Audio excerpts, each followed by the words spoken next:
안녕하세요. 쓸데없지만 쓸모 있는 지식들 세 번째 내용 한번 진행해 보도록 할게요. 되게 오랜만에 이 컨텐츠 형태로 내용을 올리게 되는 것 같아요. 이제 그간에 되게 많은 시도들이 있었고 많은 생각들이 있었는데 수업과 관련해서 사실은 뭐 완전히 이렇게 정해진 형태의 내용들을 그냥 전달하기보다는 뭐 이런 방식 조금 더 가벼운 방식이 좋지 않을까라는 생각을 이제 했었고, 그래서 이제 좀 오래전에 묵혀놨던 형태의 내용으로 다시 한번 말씀을 드리게 됐어요. 실제로 여러분들 2025년에 새로운 대선이 있었습니다. 뭐 조금 이제 불미스러운 일들이 있었고, 그래서 이제 전임 대통령이 이제 임기를 모두 채우지 못하는 일이 있었고, 그래서 이제 2025년에 이제 새롭게 대선이 진행이 돼, 그러니까 새로운 대통령을 선출하기 위한 대선이 진행이 됐습니다. 그 가운데 뭐 여러 가지 이제 정책적인 이야기들이 많았어요. 이제 여러 가지들이 뭐 저뿐만 아니라 많은 사람들의 이목을 끌었는데, 이제 이번에는 그 중에서 에너지 관련된 정책에 대해서 이야기를 좀 해볼까 싶어요. 사실 이 이제 에너지와 관련된 정책이나 산업들이 많은 사람들이 이제 어렴풋하게 혹은 굉장히 추상적으로 알고는 있지만, 구체적으로 과연 이런 것들을 어떻게 뭐 진행을 하고 실현을 시키느냐라는 부분들을 물어보면 의외로 여러분들 좀 깜깜이 같은 뭐 그런 일들이 많은 거죠. 그래서 사실 이 이제 에너지 정책이 대선과 관련해서 가장 큰 이슈는 아니었지만, 그래도 이제 이 후보들이 어떤 정책들을 보여줬느냐에 이제 대한 부분들을 주목을 해 봄으로써 아마도 앞으로의 어떤 이제 에너지 정책이나 에너지 뭐 산업과 관련된 방향들이 대체적으로 보이지 않을까라는 생각을 한번 해보게 돼요. 그래서 이제 이 에너지 정책과 관련된 그런 의식들을 한번 살펴보는 시간들을 가져보려고 해요. 자, 그러면 이제 본격적으로 내용 좀 살펴볼게요. 실제로 이제 후보는 더 많았습니다만, 대표적인 후보 한 3명 정도만 살펴보도록 할게요. 주요 정책들을 이제 먼저 비교를 해서 보면, 일단 첫 번째 후보요. 첫 번째 후보는 재생에너지와 수소경제를 확대를 하고, 이제 뭐 일종의 탈원전이죠. 탈원전에 대한 기조를 만들어 나가겠다라는 생각을 가지고 있었습니다. 실제로 이제 재생에너지나 수소경제, 그러니까 수소에너지와 관련된 부분들은 이게 조금 아직까지는 이제, 그러니까 시장에서 되게 주도적인 에너지의 흐름일 수는 없다라는 것을 이제 확인을 할 수 있고요. 그렇기 때문에 사실은 정부 주도의 좀 큰 어떤 정부의 많은 역할들을 할 수밖에 없는 그런 구조다라고 이야기를 할 수도 있을 것 같아요. 어쨌든 이런 것과 함께 이제 복지에 대한 문제, 그 에너지 복지에 대한 문제들도 본격적으로 이제 거론을 하고 있었습니다. 그에 비해서 이제 두 번째 후보는 이제 원전을 확대해야 된다, 소위 이제 친원전 정책을 펼치겠다라는 이제 내용을 가장 중요하게 내세웠습니다. 사실 이제 지금까지 이 이제 원전을 해체하고 복원을 하는데 필요한 어떤 그런 이제 자금들이나 노력들을 제외한다면, 건설을 하고 난 다음에 이제 발전을 진행을 할 때 에너지 이제 효율이 어느 형태가 제일 높냐라는 것들을 따졌을 때, 사실 이 원자력 발전이 아주 압도적으로 가장 높은 건 사실입니다. 그래서 이제 원전을 확대한다라는 생각을 가지고 있고, 그리고 이제 풍력이나 ESS를 병행을 해서 이제 에너지 믹스를 실현하겠다라는 생각을 하고 있었던 거죠. 그래서 이제 두 번째 후보는 사실 R&D와 같은 형태를 굉장히 많이 강조를 했고요. 그리고 이제 원자력 발전에 대한 이제 신기술과 관련된 부분들을 좀 많이 강조를 했다라고 이제 할 수 있겠습니다. 자, 그리고 세 번째 후보는 조금 다른 이제 내용을 내놨어요. 뭐 솔직히 말씀드리면 이 후보가 도대체 이제 무엇을 정확하게 이제 이야기를 하고 싶었는지에 대해서 사실 이제 정확하게 저는 이제 좀 와닿지는 못했던 문제는 있었는데, 어찌 됐든 이제 이 세 번째 후보는 이제 에너지의 탈집중화에 초점을 맞춰서 AI 기반으로 이제 패러다임을 바꿔 나가야 된다. 그리고 민간 중심으로 이렇게 구조화를 시켜야 된다라는 이야기를 주로 많이 했습니다. 그래서 에너지 유통과 에너지 관리, 에너지 어떤 그런 이제 순환과 관련된 부분들을 조금 강조해서 이야기를 했던 것 같은데, 이게 사실은 그러니까 뭐 한쪽 측면에서 이 이야기가 굉장히 중요한 이야기인 건 맞아요. 그렇지만 이제 이 이야기가 에너지 산업의 전체를 포괄할 수 있느냐의 문제에서는 사실 이제 잘 모르겠어요. 그래서 이제 조금 덜 와닿았다라고 이야기를 할 수도 있을 것 같아요. 하지만 이제 중요한 건 이러한 탈집중화, 뭐 AI 기반으로 최적화를 시킨다라는 부분이 이 에너지 산업이나 에너지 정책과 관련해서 굉장히 중요한 포인트인 것은 확실하다라는 점 잘 기억해 두고 계셔야 될 것 같아요. 어쨌든 이제 세 번째 후보는 이 부분을 굉장히 좀 강조해서 많이 이야기를 했습니다. 자, 결론적으로 사실은 이제 뭐 그런 부분들은 조금 다른 층위의 문제고, 이 이제 대선이 진행되면서 이제 탈원전이냐, 원전 확대냐, 이 부분을 가지고 이제 굉장히 정면으로, 그러니까 충돌이 되었다라고 이야기를 할 수 있을 것 같아요. 근데 이게 이제 뭐 어떤 그 정답이 있느냐라는 걸 물어보면 사실 정답은 없어요. 이게 지금 이제 유럽의 경우에도 이제 탈원전을 계속하고 추진하고 있는 국가들이 있고, 또 원전을 계속해서 확대를 하고 있는 국가들도 있습니다. 미국도 사실은 이제 뭐 대선 결과에 따라서 대통령이 누구냐에 따라서 조금 왔다 갔다 해요. 그게 지금 우리나라도 이제 크게 다르지 않은 상황이라고 할 수 있을 것 같아요. 특히 대표적으로 이제 임기를 채우지 못하신 그 전 대통령의 경우에는 이제 원전을 확대하는 소위 친원전 정책에 가까운 정책들을 펼쳐왔단 말이에요. 근데 이제 이 문제가 사실은 이제 대선의 어떤 이제 과정들이 진행이 되게 되면서 본격적으로 또 한 번 이제 논란이 되고 불이 붙었던 부분이라고 할 수 있겠습니다.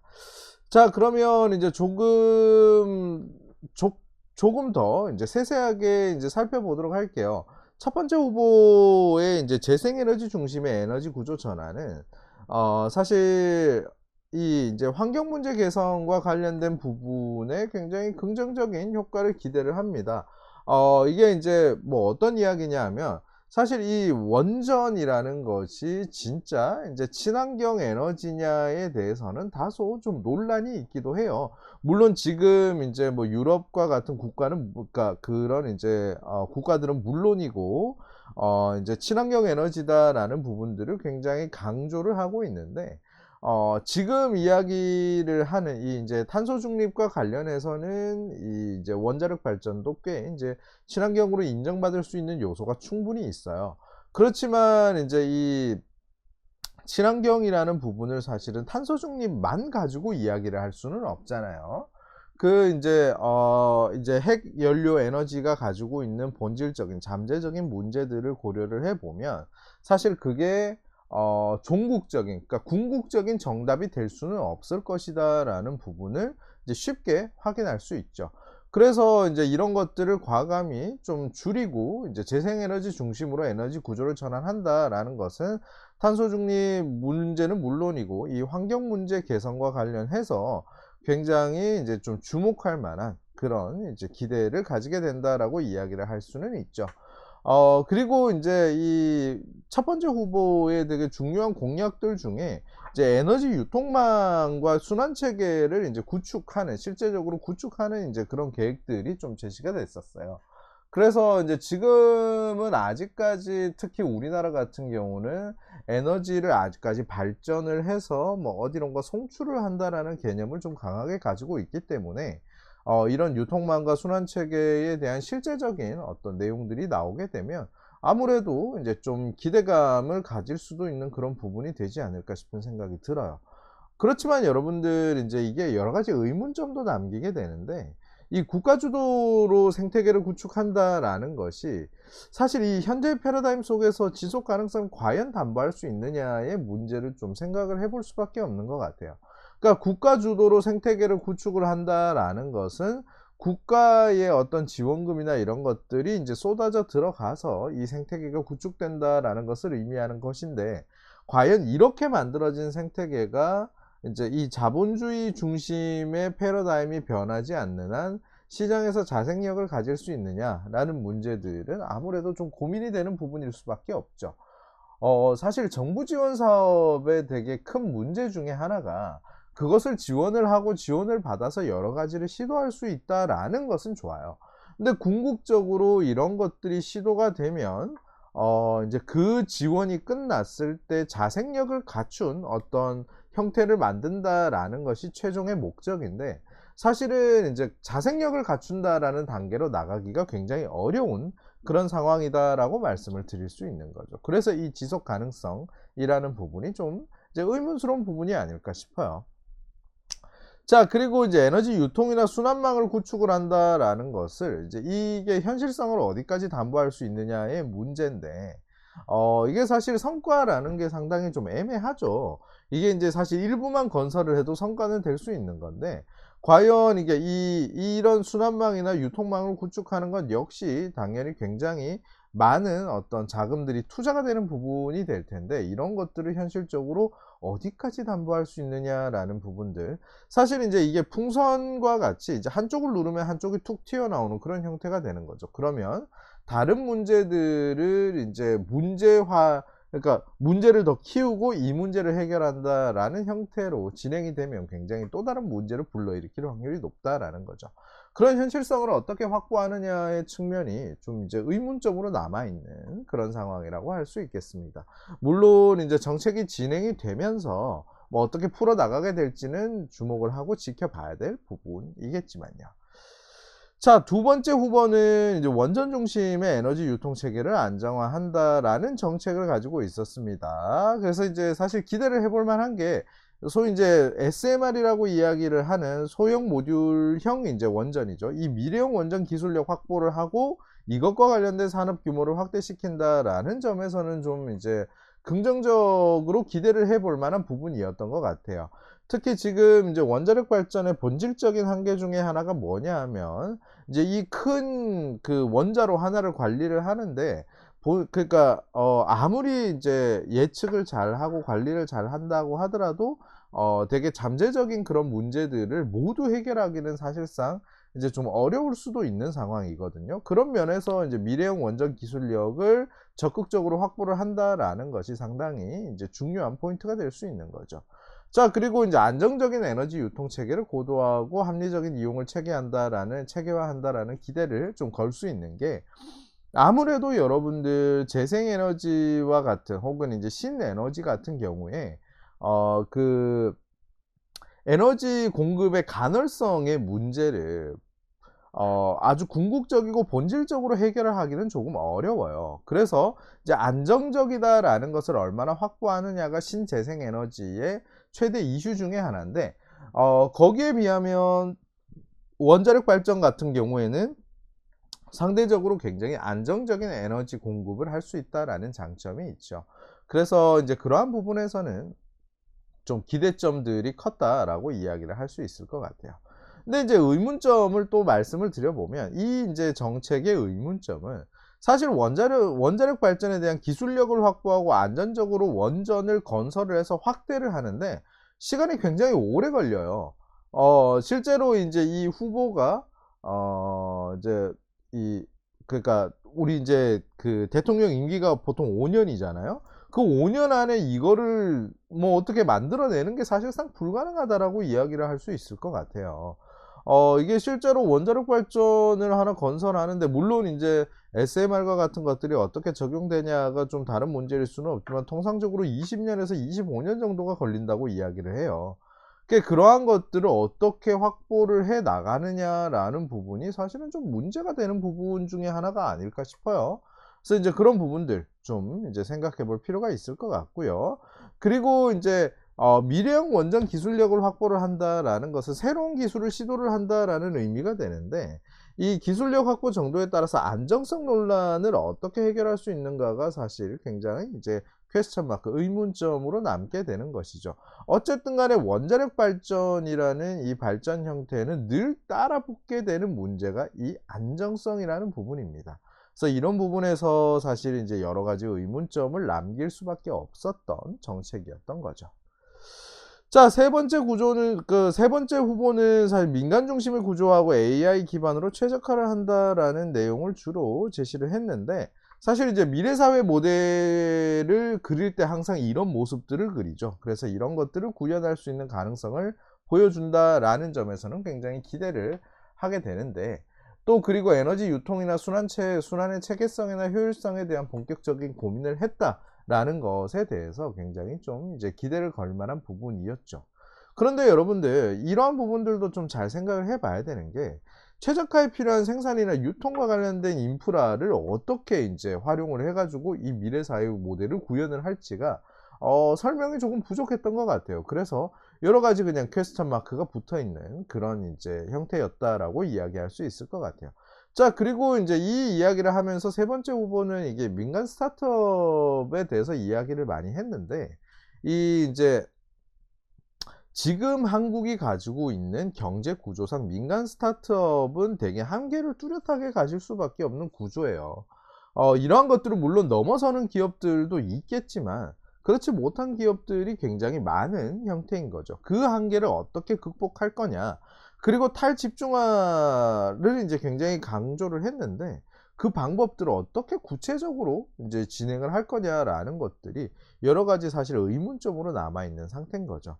그래서 굉장히 이제 패러다임의 전환이라는 큰 이제 이야기를 가지고 나온 것은 이제 고무적인 일인데, 그러한 것들을 실제로 어떻게 이제 운영을 할 수 있을지, 또 거기에 대한 대비가 어떻게 되어 있는지에 대해서는 좀 여러 가지 퀘스천 마크가 붙어 있는 그런 이제 주장이었다라고 정리를 할 수 있겠습니다.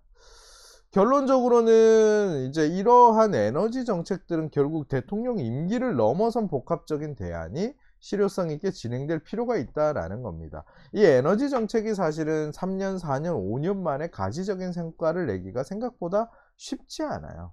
그래서 이제 이 대통령 임기가 5년이라는 것이 굉장히 부담스럽죠.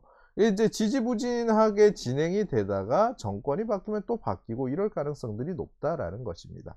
그래서 이 에너지 정책만큼은 사실은 대통령 임기를 넘어선 좀 복합적인 대안들이 진행이 될 필요가 있다라는 것을 말씀을 드리는 것이고요.